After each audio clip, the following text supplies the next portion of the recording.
ছেলের ছুরিকাঘাতে খুন হয়েছেন বাবা। ঘটনাটি ঘটেছে বরিশালের উজিরপুর উপজেলার খাটিয়ালপাড়া গ্রামে। সড়কের মাঝে পিতা শাহ আলম খানের গলায় চাকু ঢুকিয়ে হত্যা করে ছেলে শিমুল। ঘাতক ছেলের দাবি, মায়ের মৃত্যুর পর বাবার দ্বিতীয় বিবাহ ও বাবার পেনশনের টাকা দ্বিতীয় স্ত্রীকে দিয়ে দেয়া সহ নিজের চাকরি ও বিবাহের ব্যবস্থা না করে দেওয়ার ক্ষোভ থেকেই তিনি এই হত্যাকাণ্ড ঘটিয়েছেন। পারিবারিক সমস্যা, আমার বয়স 32, সে আমাকে কোনো লাইনে উঠায় না, আমাকে কোনো প্রতিষ্ঠিত করে না, কোনো ব্যবসা ধরাইয়া দেয় না, কোনো চাকরিতে ইনভলভ করে না। আমার 32 বছর বয়স, আমার একটা ভবিষ্যৎ আছে, আমার বিয়ে শাদী করতে হবে। আমি তাকে যথেষ্টবার বুঝাইছি, সে কোনো কথায় গুরুত্ব দেয় না।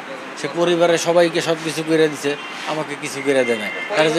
তার যে দ্বিতীয় ওয়াইফ 1 কোটি টাকা চুরি করে নিয়ে গেছে, 1 কোটি টাকা চুরি করে নিয়ে গেছে, কিন্তু এখন সে নিঃস্ব, তার বাজার করার মতো টাকা তার কাছে নাই।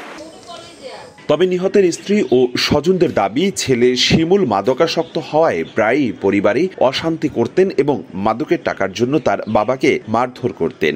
নিজ পিতাকে এমন নির্মম হত্যার জন্য ছেলের দৃষ্টান্তমূলক শাস্তি দাবি করেছেন তারা।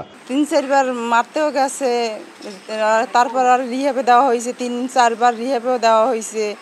ছেলে একদমই ভালো না। শেষে বাড়ি আসার পরেও মারামারি, দরাদরি, ঝগড়া নেবে নাই। তারপর হঠাৎ করে আমি বাবার বাড়ি গেছি, মেয়ে ভর্তি করাবার পরে ওইখানে থাকি। এখানে ছেলে আর বাবা থাকতেছে। থাকার পরে হঠাৎ করে আজকে এই ঘটনা ঘটছে। পারিবারিক কোনো কলহ ছিল না বা কোনো সমস্যাও ছিল না। ওই ছেলে আর কি একটু নেশাখোর টাইপের ছিল। ওই খামখেয়ালিয়া টাকা চাইলে টাকা মানে এখন টাকা দেওয়ার মতন আর তেমন একটা অ্যাবিলিটি ছিল না। এইটাই হলো মেইন সূত্র। পূর্বে থেকে এদের সাথে ভালো একটা সম্পর্ক ছিল, মাঝে মাঝে একটু সম্পর্ক অবনতি হতো বা কিছু। ছেলেটা আসলে একটু অ্যাবনর্মাল এরকম আর কি, মাঝে মাঝে ভালো সম্পর্কই থাকতো।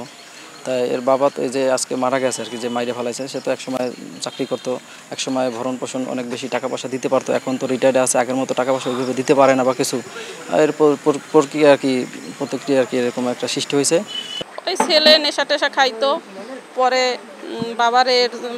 প্রায় টাকা চাইতো, টাকা না দিতে পারলেই বাবারে মারধর করতো মাঝে মাঝে। এরপর আজকে নাকি ওই রকম টাকাই চাইছে, পরে টাকা দিতে পারে নাই, টাকা ছিল না তার কাছে, এজন্য ওই মারি ফেলাইছে। বাকবিতণ্ডা হয়েছে অনেক। এরপরে মামা আমাকে ফোন দিছে 1:15 বাজে, যে এইভাবে শিমুল আমার সাথে খারাপ ব্যবহার করতেছে, তুই কোথায়? আমি বলছি, মামা আমি উজিরপুরে আসছি, আমার তো আসতে একটু দেরি হইবে।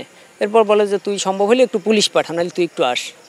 এরপরে আমি যাইতেছি, মাঝপথেই আমার ছোটো মামা আমাকে ফোন দিয়ে বলে যে সে তোর মামারে শিমুল মাইরে ফেলাইছে, চাকু মারছে। আমি বললাম, এর মধ্যে চাকু মারছে কীভাবে? সে তো রাস্তায় থাকার কথা, শিমুল তো বাসায় থাকার কথা। আমি যখন আসছি তখন তারে আমি কথা বলতে দেখছি, ফোনে কথা বলে, আর তার ছেলেকে দেখছি আমি রাস্তায় দাঁড়ানো।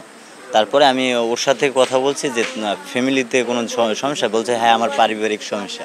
তারপরে আমি একটু সামনে আগাইছি পর একটা চিৎকার শুনছি। চিৎকার শোনার পরে আমার লগে আমার একটা ফ্রেন্ড আছে, লোক আমার বলছে যে দেখ কী হয়েছে। পিছনে ঘুরে দেখে যে তার গলায় ছুরি বসানো। বিগত দিনও এরকম করছে, আর বাপের কয়েকবার মারছে।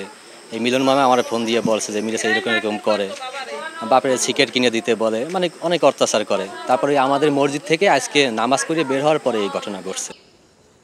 নিহত শাহ আলম খান বিদ্যুৎ উন্নয়ন বোর্ডের অবসরপ্রাপ্ত অ্যাকাউন্টস অফিসার ছিলেন। 2 সংসার মিলিয়ে 3 কন্যা ও 1 পুত্র সন্তান রয়েছে তার।